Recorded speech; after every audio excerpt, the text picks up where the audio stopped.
continue, so it should flash up. So these are all very welcome to this afternoon's session with Maria Whelan. And Maria is going to spend a bit of time with us just chatting, I suppose, about COVID wellbeing and resilience and how it is that we all cope with these things as we go forward.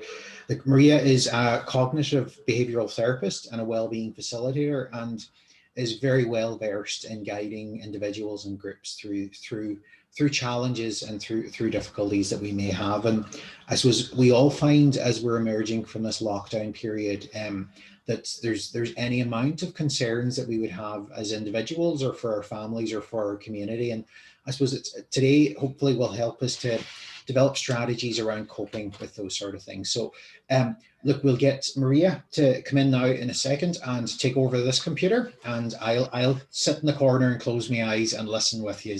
So I'm just going to hit the presentation here so that it's up and running for her, and we will take it from there. I'll share screen for you, Maria, and then you'll be good to go. Okay, so everybody now should get a copy of the screen up for yourselves. So look, I'll invite you, it's up to yourselves. You can switch off your camera or leave it on, whatever suits for yourselves. Okay, so I'll hand over to Maria now and we'll take it from there. Grab my seat and hands up. I'll just stay with you till you get going and I'll move out of your way. Yes. Turn it off. Just give me the phone. All right. You'll be tortured. No, it's grand. Thank you, John, for that. A very warm welcome to you all today. And I'm delighted to be here as part of Donegal Volunteer Week. And as John had said, you know, we're going to look at some wellness techniques because it really has been a challenging time, hasn't it? You know, it really has. And we're still experiencing that little bit of challenge. So I just go ahead and just get going. Oh, was this one, isn't it? Yeah. Oh yeah. Here, and then if you just click this button, that's perfect. The down arrow. Yes. I'm in John's office today. And I'm delighted because I had builders in the house and there was a lot of noise. So it kind of tested my resilience today. And I had to kind of take a few deep breaths. So thanks a million. Perfect. Thank you, John. Thanks a million. So let's go ahead and have a look at the session outline. So we're going to look at the 5 a day for wellness during COVID-19. We're all aware of the 5 a day for our physical health, our fruit and veg and all the necessary things that we need for good physical health. We're going to look at the 5 a day for our emotional wellness. And then we're going to look at building resilience. And we're going to look at relaxation practices. And I'm going to guide you through a few of them. And then at the end, if there's time, we will have a little question. You can pop a few questions into the chat if you like. So the 5 a day, when we look at the 5 a day, the 5 a day for wellness they comprise of 5 components. So the first one is connect, be active, take notice, keep learning, and give. And what I'm going to do is I'm going to go through each one of those in turn with you and explain what they are. So the first one there is connect, and I suppose that's been really, really important for us during this pandemic. That many of us have found difficulty in connecting and meeting up with our loved ones. So we found it really necessary to you know, maybe have a Zoom call or text or phone or whatever, and that has been really important. And sometimes I discovered as well that even with my own friends, sometimes it went weeks before we were in contact, and I just had to really rethink that and just really sort of remind myself just to stay in more regular contact. And it's great now we can meet outdoors, isn't it? You know, even listening to, you know, down below there with the little hubs, there's a lot of people having coffee outside and meeting friends, and so there's a little bit of normality coming back again. And being active, I suppose that's really, you know, that's a really important one, being active, because the reality is that the more we move, the better we will feel. If we're sitting around too much, and we're kind of sitting, maybe, that feeling where you hadn't moved for a good few hours, we can start feeling a little bit sluggish. So, even something like I found really useful is when I've been sitting on a lot of Zoom calls, whenever possible, I would stand up and I would just march on the spot for about 2 minutes. And I really find that gives a lot of energy, because sometimes, it is kind of tiring if we're in a lot of Zoom calls. So things like walking with a friend in nature, just stepping outside your house for a minute, just taking a wee change of scene, getting some fresh air. And I suppose just even, the thing around COVID-19, we do feel like we've been constantly on edge. We've been feeling a wee bit afraid, and I have as well. There's times, that I've been a little bit on edge. But the good news is that we can always release this anxiety by using our body, doing something like going for a quick little jog if we can. It's not all of us can, but even going for a little bit of, get the heart rate up a little bit. And that really, really helps to kind of keep the stress down. Taking a nice deep breath, or a nice long bath. I'm just seeing here. There was just something on the screen there, sorry.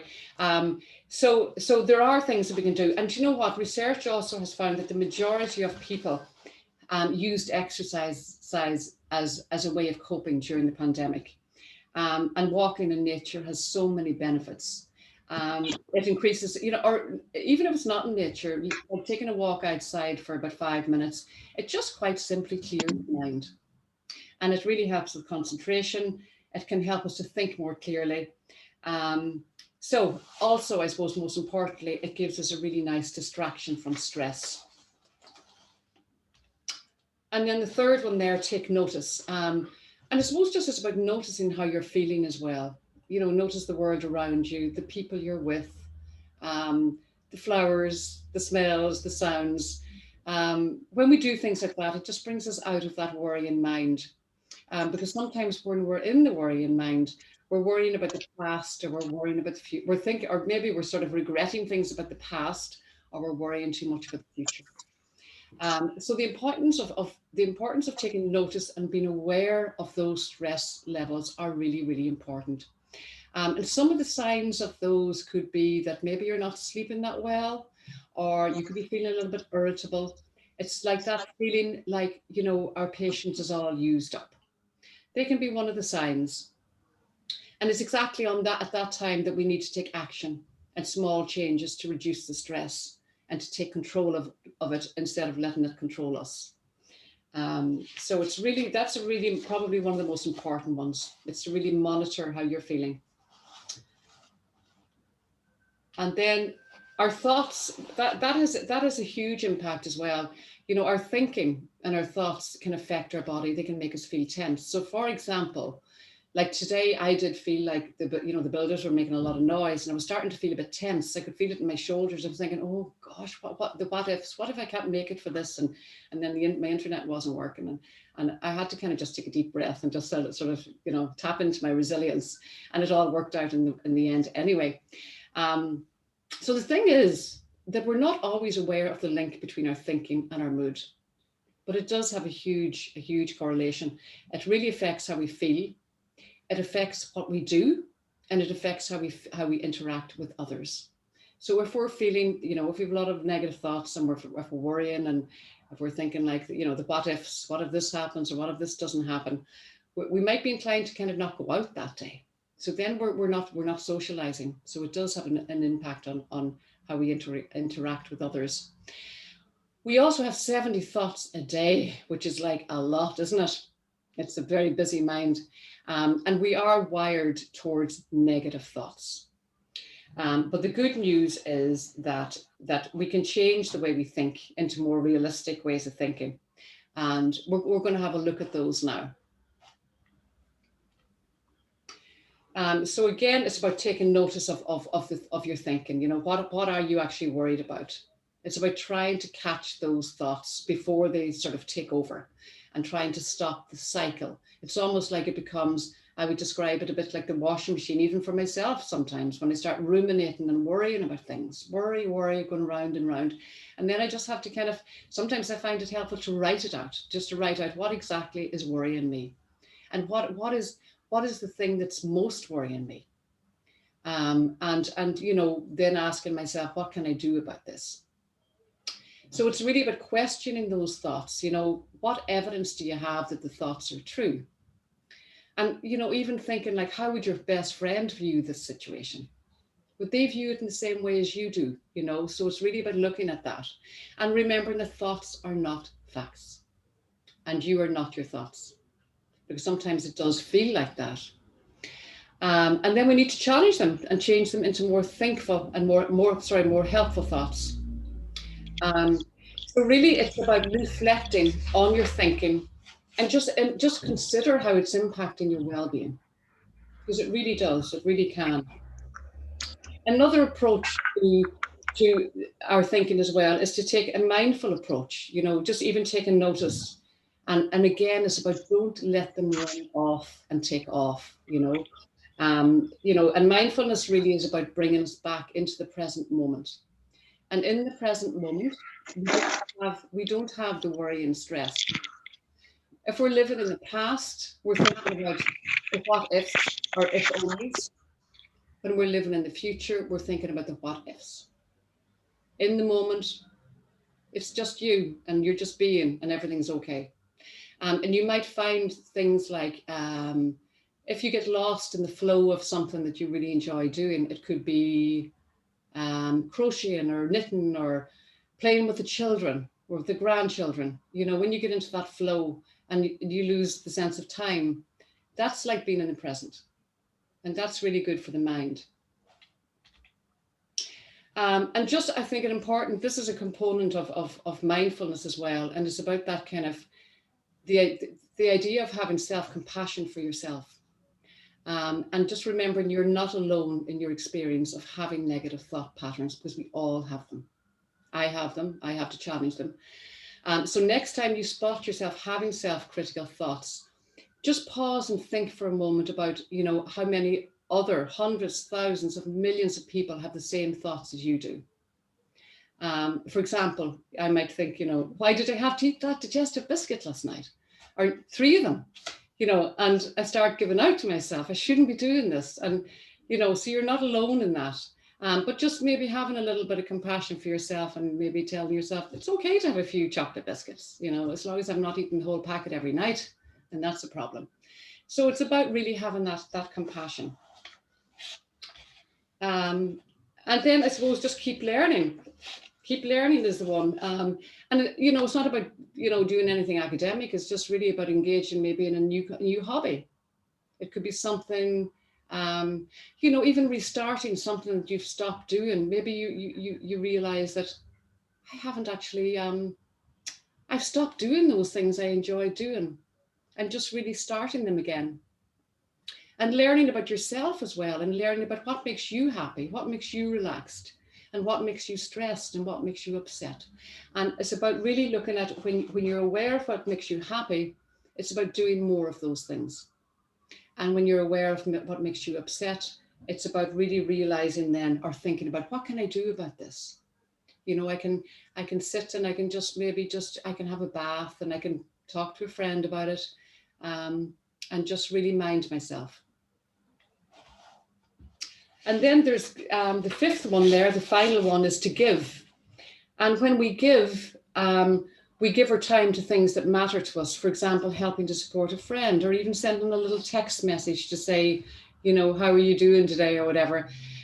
Spending time, even writing a letter. I think people have started doing that a lot more now, just even writing a short letter to a friend or a family member. And volunteering. And I suppose that part really is, we give a lot of ourselves, and we need to have enough for ourselves as well. If we don't give to ourselves, we'll have little left for others, so we really have to mind ourselves. So I suppose even looking at that, that concept of self-care for yourselves as volunteers, many of you as volunteers give so generously of your time to others. You know, you make a huge difference to the lives of others. And it can be so rewarding. It's a lovely thing to do, isn't it? You know, but it's important to remember that while you give to others, you need to give to yourself too. So we can't give from an empty cup. We need to mind our own personal resources, our own emotional and physical energy. So we're going to do a little bit around getting the body relaxed, because the body is something that, you know, it's great. It's actually, in a way, it's great to know that we have this body and we have the capacity to get it into a relaxed state. So things like yoga is really good, and gentle stretching. It's really, really good for releasing tension, because we can really feel, it really sits in the body. The tension can sit in the shoulders sometimes. I know that's where it sits for me. It gets very tense. So it's really about getting the tension out. Sitting on the computer, Zoom calls, you know. So again, like taking regular breaks when you can, like standing up and moving around a little bit. You know, again, getting a short break outside helps to boost the mood and energy. And even like with the shoulders, like something like this, you know, if you just very slowly just even do something like this, you could try it if you put shoulder issues. Now don't do this, but you can just very, very slowly. I can actually feel that's really nice now today. I was a bit tense this morning. So yeah, it's a really nice one for releasing tension. And again, it's about I talk about the mindful approach to wellness, and the benefits of that include it reduces stress and worry and anxiety, and it helps us really to accept the situation as it is. And that's been hard, hasn't it? Because so much has happened that's out of our control.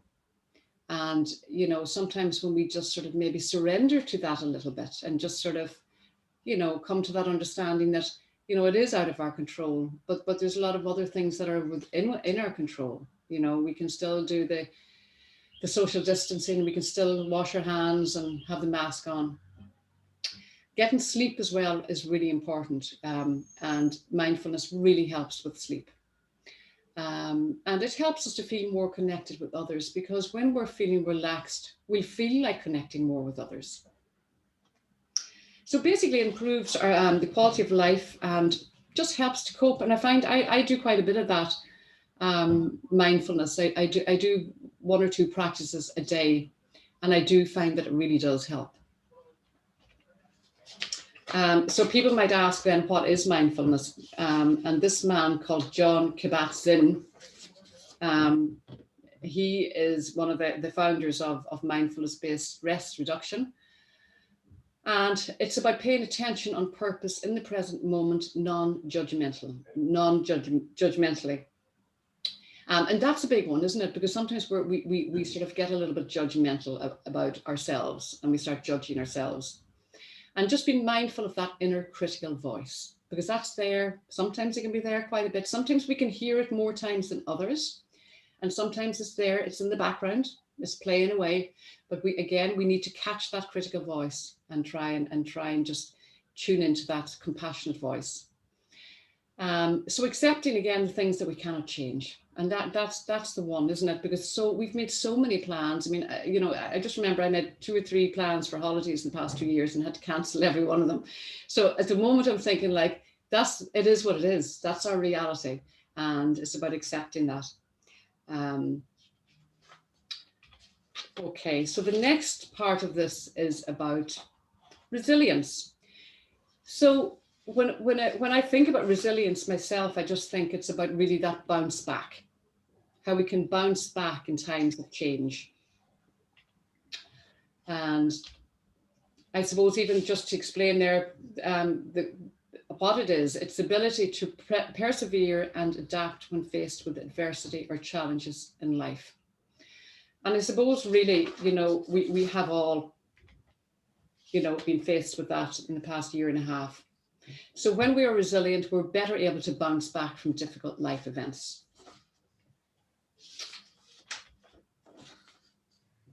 Resilience helps us to cope with the past, the present, and the future. So even if you were looking at the past year and a half, you can look back and you can, I mean, a lot of us have had losses. A lot of us had a lot of stuff going on, really, a lot of stress. But, you know, even looking at that and realizing that we have come through it and that we are very, very resilient. And being able to cope with the present, you know, if we're resilient, we're able to sort of maybe have that kind of can-do approach to life. You know, what can I do about this right now? Or what do I need to be able to cope? Who would be able to cope me? So it's really about looking at getting those things to cope in the present and to look forward to the future. And even, you know, I'm thinking today, you know, it's got a little bit warmer. Yeah, you know, I remember now there was a day, it was, oh my goodness, there was so many hailstones and rain, and we were sitting out having a cup of coffee, and it was like we were drowned. So, you know, but anyway, at least we were able to sit out and have the coffee, you know, but, you know, it's a little bit looking at the glass half full or the glass half empty approach. So we all have different levels of resilience due to our life experiences and life situations. And it's not really about saying that we, you know, oh, we have to be resilient when we're going through these really difficult times. It's about acknowledging that we do go through suffering and we have to sit with that and get the support that we need. And it's okay, you know, sometimes that we don't feel that, and it's okay not to feel okay, you know. So being resilient, again, is about not ignoring the difficulties, but rather, again, about looking at the tools to cope with everyday things that we're faced with. And again, do you know what? It's about remembering the strengths, remembering what you did before to cope, because that's one of the most important ones, really. Just even, sometimes we forget that. So we have to look at the past and just remember, my goodness, look what I've been through, and I coped. So the good news is that it is like a skill, resilience, and it is like a muscle that we can increase. And there are practices that can really help with this. So the simple practices to build resilience is, again, it's about looking at your strengths. And sometimes, you know, when I ask people, can you list 3 positives or 3 strengths? You know, they're inclined to look very blankly. And, you know, we're better able to look at the strengths in others. And sometimes we forget to look at our own strengths, but you have them. We all have them. And if you can't find them, maybe find, you know, ask a trusted friend and ask her or him, you know, what do you think my strengths are? And this is really good for our self-esteem and self-belief, you know, when we identify those strengths. And also another practice, another tool you could use for resilience is to use those tools from the 5 a day that I've just mentioned. And then, you know, using problem-solving skills, like sometimes we're faced with difficult decisions, you know, we're thinking like, you know, we can feel nearly trapped or feel helpless and wondering like what to do about this decision. But sometimes even getting a blank sheet of paper and writing down, you know, what exactly is this decision and what are the pros, the advantages and disadvantages, the pros and cons, and, you know, what's going to happen if I'm faced with an obstacle. So it's almost like giving that sense of control back when we can do the problem solving. So that can be really good for resilience. So again, it's about really looking at what you can do rather than feeling overwhelmed by obstacles. And I suppose really, most importantly, as well as the sense of humor. As Dr. William Fry from Stanford University found that 5 minutes of intense laughter can double the heart rate. 3 minutes of laughter is equivalent to 3 minutes on a rowing machine. So that's really great. So laughter stimulates circulation, tones muscles, energizes the lungs, and stimulates endorphins in the immune system. I've heard actually some hospitals have certain clinics where they do have a laughter clinic. So it's about really finding those moments, watching a funny movie, or, you know, we've got a silly dog at home, and she's just so silly. We find her so comical. So we get plenty of good laughs at home looking at her and listening to her. She usually starts making grunting sounds when I find I'm at the dinner table, maybe talking too much or going on a rant. She starts grunting. So that's my cue to stop. I need to stop talking. But it's good to laugh. And having an optimistic outlook as well. Again, as I said, the glass half full or half empty approach. You know, do we see it as half full or half empty? And gratitude, they've done a lot of research on gratitude. There's a lady called Christine Neff that has done a lot of research into that. Gratitude is probably really good for this time, you know, because, you know, we can have that kind of, you know, I suppose just even counting our blessings and looking what we have instead of looking at what we don't have. And, you know, sometimes people find it really helpful to write a few things down at the end of an evening, 3 things that they're grateful for. And it can sort of set you up then for maybe a good night's sleep and the next day as well. And there's been a lot of research into that shows that it does really help with our wellness. And I suppose just even, you know, reaching out for help is a really important one as well. You know, when we're feeling we're struggling for too long on our own, you know, maybe going to a therapist or a counsellor or talking to a trusted friend, that could, you know, trusted friend or trusted family friend can be just as good as well. But it's just about talking about it and releasing that tension from your body and mind. A problem shared is a problem halved, for sure. And it's actually a sign of strength when you can do that, when you can actually reach out and get the help you need. So this is what we all need to be. We all need to be zenned out here. So this lady looks very relaxed.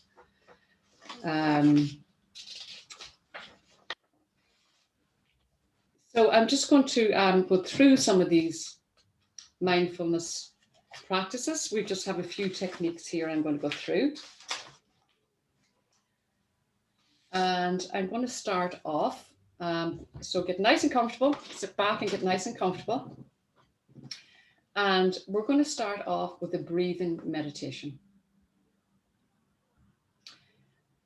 So just get nice and relaxed and comfortable into a nice, comfortable position. Seated on the chair.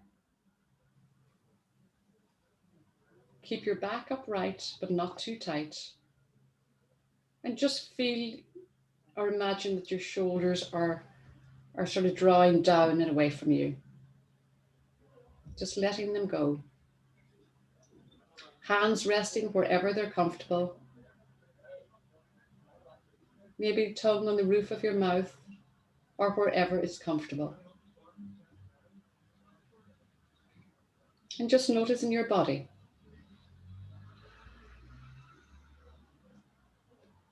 From the inside.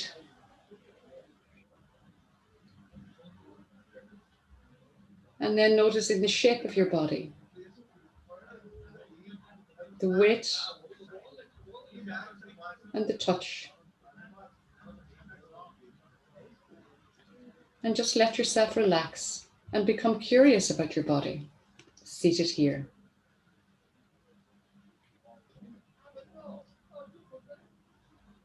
The sensations of your body, the connection with the floor, the chair, relaxing any area of tightness or tension. And just breathe. Just tune into your breath now in your body. Wherever it may be. It may be around the nostrils, the chest, or the belly. See if you can feel the sensations of your breath. One breath at a time.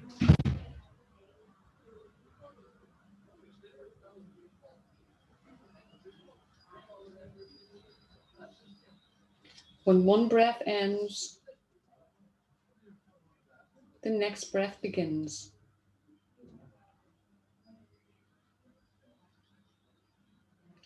Now, as you do this, you might notice that your mind might start to wander.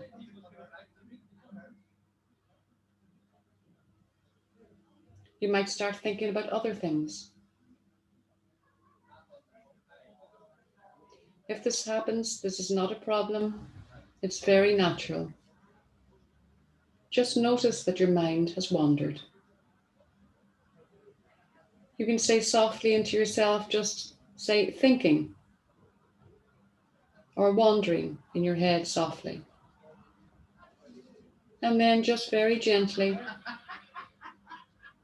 redirect your attention right back to the breathing.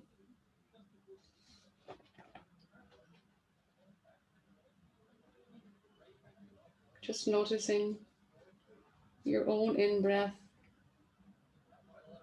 and out-breath. Not trying to force it.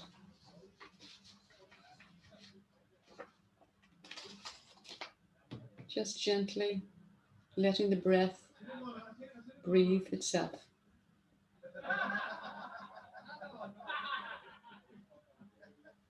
And again, just noticing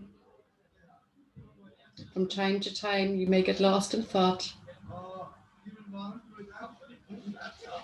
And just see if you can be really kind to yourself in the process. Accepting that this is what the mind does.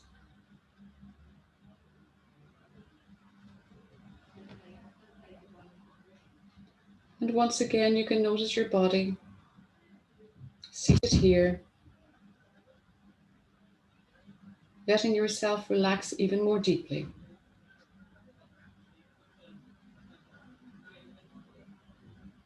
Just noticing the in-breath and the out-breath.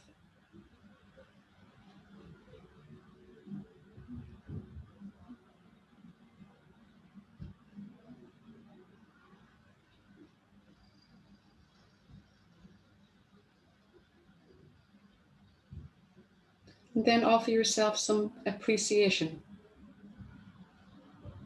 for taking the time to do this practice today.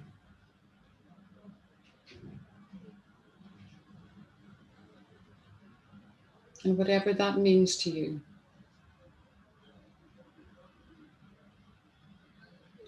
Finding a sense of ease and well-being for yourself and this day. And when you're ready, you can just open your eyes again. And you can just give yourself a little stretch, just stretch your body a little bit. You can stretch your legs out a little bit and just, take a good stretch. Okay. Okay, so we're going to do the body scan now. That was the breathing meditation. So if you just sit back and allow yourself to get comfortable again, allowing yourself to sink comfortably into the surface below you. And if you wish, you can close your eyes. You don't have to close your eyes, but if you want to, you can close your eyes. And again, just focusing on the breath.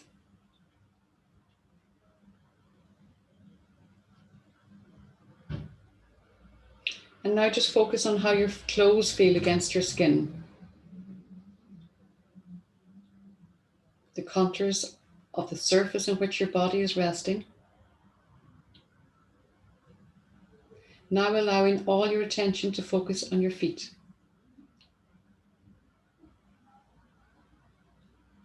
Starting with the toes of both feet. Notice whatever sensation is there. Simply feel it. Or there may be no sensation there at all, and that is okay. Just notice whatever is there.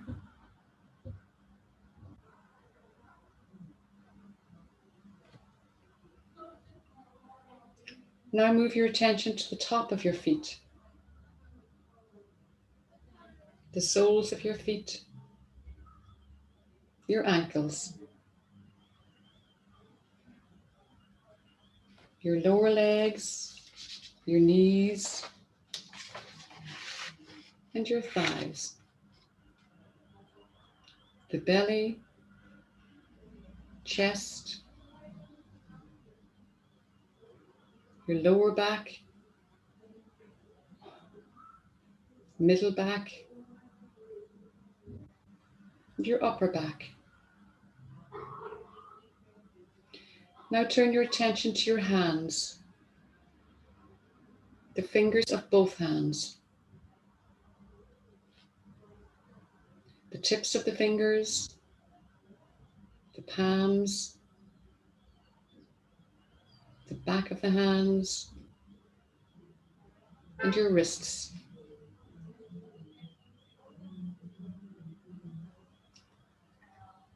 Move your attention now to your arms, the lower arms, the elbows, and upper arms. Turning now to your neck, the front of your neck, the back of your neck. Now moving your attention to your face and head, to your jaw, mouth,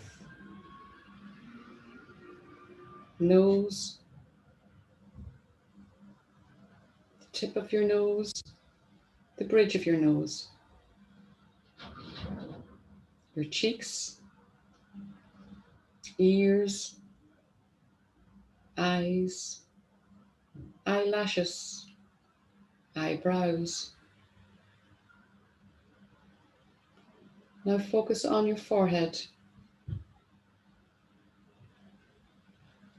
top of your head, the back of your head.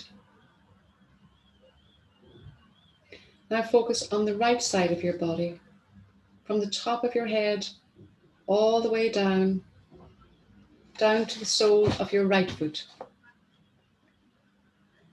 The whole right side of your body. Focus on the whole right side of your body.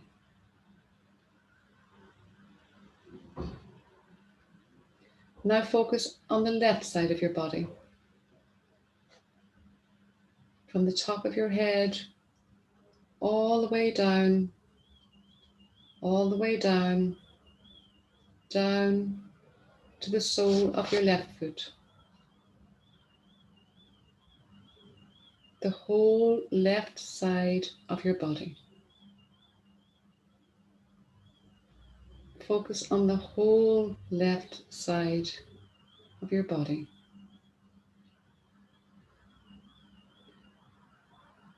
Now focus on the front of your body, from the top of your head and down through the body.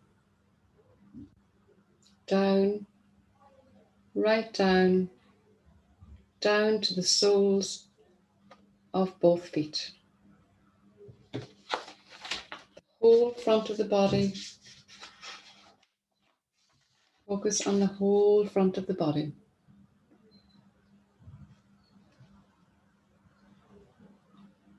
Now focus on the back of your body,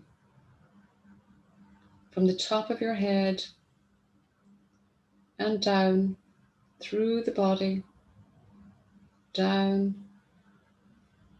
through the whole back of the body and down to the soles of both your feet. The whole back of your body. Focus on the whole back of your body.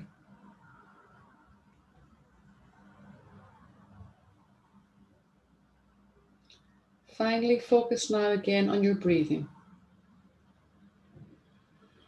The in-breath and out-breath. Not trying to change it in any way. Just take 4 breaths now at your own pace, in your own time.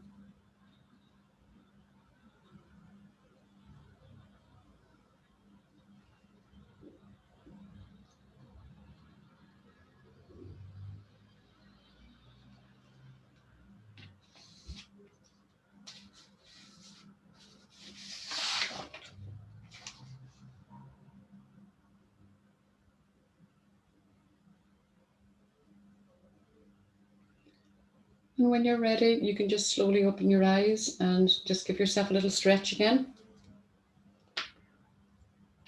I can feel my elbows creaking. Might need some cauliflower oil. I hope you've enjoyed that. I'm going to do another technique now. It's called a grounding technique.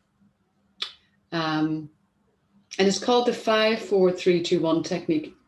I'm not going to be using all 5, 4, 3, 2, 1, but I'm going to be using one component out of each one. It's really about where you're going to be focusing on your senses.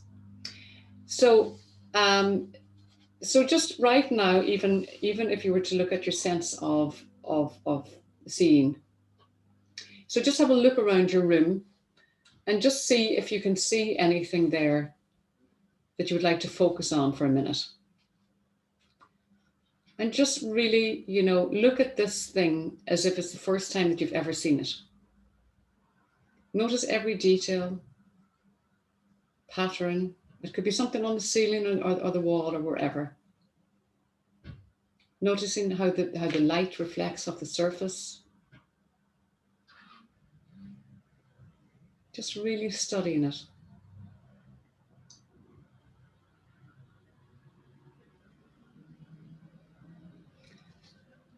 And next, we're going to focus on something that you can feel. So that can be, for example, the sensation of clothing on your body,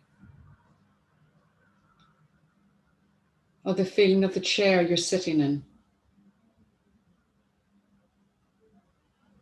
So noticing the texture maybe of something of your blouse or your sweater or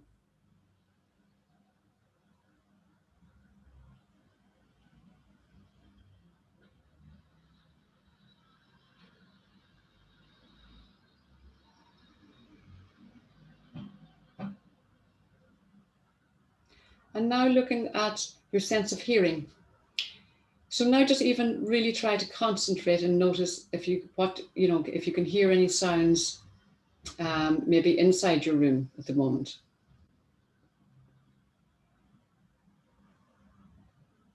It could be the ticking of a clock. It could be distant traffic. You might hear something outside. Maybe it's easier to notice something outside today. So just really concentrate on what you hear maybe outside today.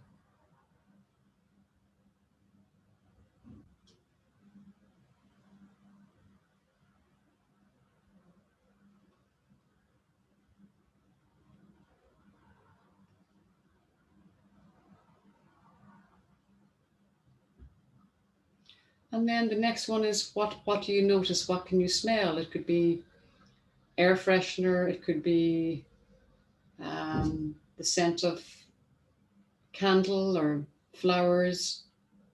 Just notice that.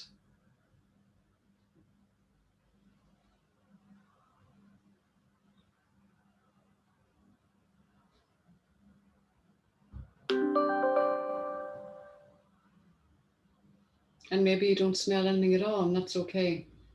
But the idea really is about focusing. You're focusing your attention on your senses. And when we do that, it helps to ground us in the present moment.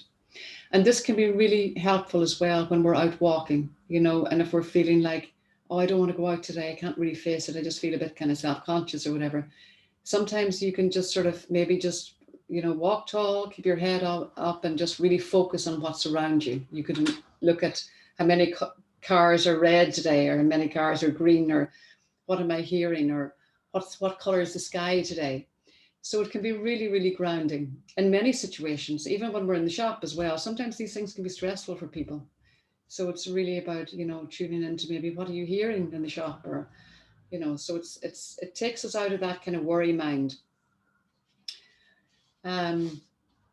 So those little things can help to ground us. So I have one little final treat here I just want to go through with you, and it's again about I'm a kind of I suppose I'm very interested in self-compassion and self-kindness, because I think we've been through so much this year and a half that, sometimes the stress and the anxiety can result in self-critical thoughts, and we can just be feeling very low. So I suppose in relation to mindfulness, self-compassion or self-kindness is also a part of it. And really it's about how we speak to ourselves. So it's about speaking to ourselves in a loving, kind way. And it's the ability as well that we can have to soothe ourselves during times of distress. And what it does is, as well, is it really helps to quieten down that self-critical voice. Because we can have two things going on sometimes, that loud critical voice, and we need to kind of tune into that soft, nurturing voice. And it also helps to lower the high expectations that we have of ourselves, that we should be perfect, we should never fail. And I suppose the reality is that we're all imperfect and we all suffer. And I think when we know that as well, it sort of brings a sense of relief in some way. And we all try our best, and we all fail, we all make mistakes, and this is the human experience. And we're doing our best. So intentional practices could be, repeating a few phrases to yourself. And I'm just going to say very briefly, because I know we're nearly finished. Things like, where you can sort of put your hand on your chest, your heart, and say into yourself quietly, "May I be safe." So you can do that now if you want. "May I be peaceful."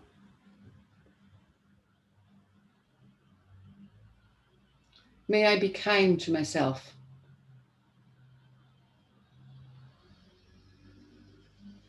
And "may I accept myself as I am." And those can help to shift, those moments of distress. And I've used these quite a lot during COVID, and I've had to use them quite a lot. And it does really help. I suppose we're nearly getting ready to finish up today, John. And it was an absolute pleasure to see you all here today. And I'm wondering, are there any questions? There is a quick question in the chat, Maria, which we'll deal with, and then we'll close then, unless anybody has any additional questions. So it's just any tips you would have for somebody with a low mood or social anxiety. Yeah, low mood. I suppose really the low mood is, I suppose, as a cognitive behavioral therapist, what I would say is to get the body moving and to try and schedule in, maybe in the morning, because sometimes with the low mood, we're inclined to maybe just want to go back to bed or not go out. But we need to be doing the opposite of that. We need to, and it is hard, it can be hard with the low mood, but to try and just activate yourself in some way. You could have a plan of action where you could sort of write at 10 o'clock in the morning, I'm going to go out. Even if you start with 10 minutes, it's getting yourself activated again. And again, the self-critical thoughts, loving kindness meditations are really good, because with low mood comes low confidence and the whole thing. So yeah, and check with the GP. Always check in with your GP if this has been going on for a couple, 3 weeks in a row, and it's a continuous thing that's happening for you. You would need to check in with the GP for sure, just to check out that there may be, there could be a physical thing as well.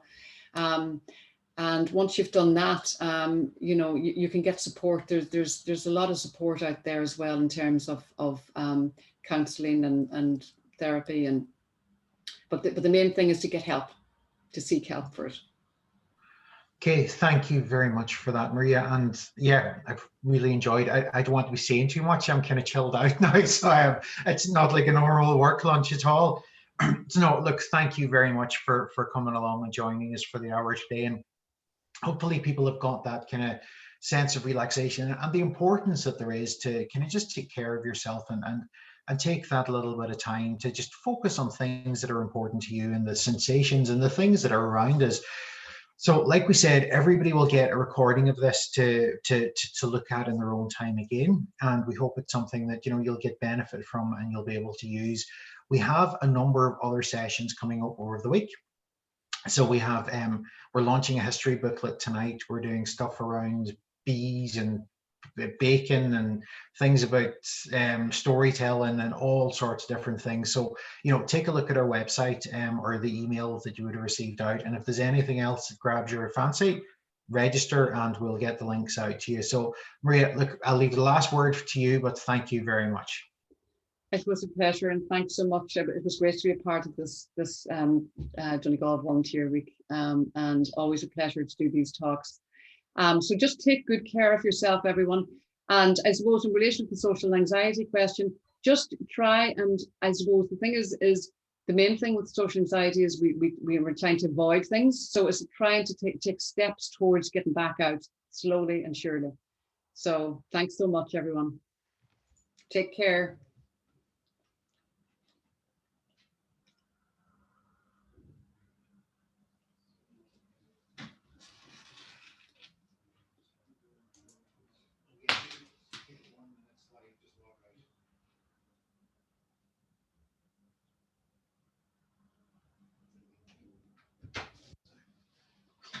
I'll be careful. I wasn't sure whether that was up, was it? This size? It was. Oh, perfect. Sorry, we would have been into you. Oh, God. You're grand. Oh, I'm just going to shut this down. So no bother. Thanks so much. no bother.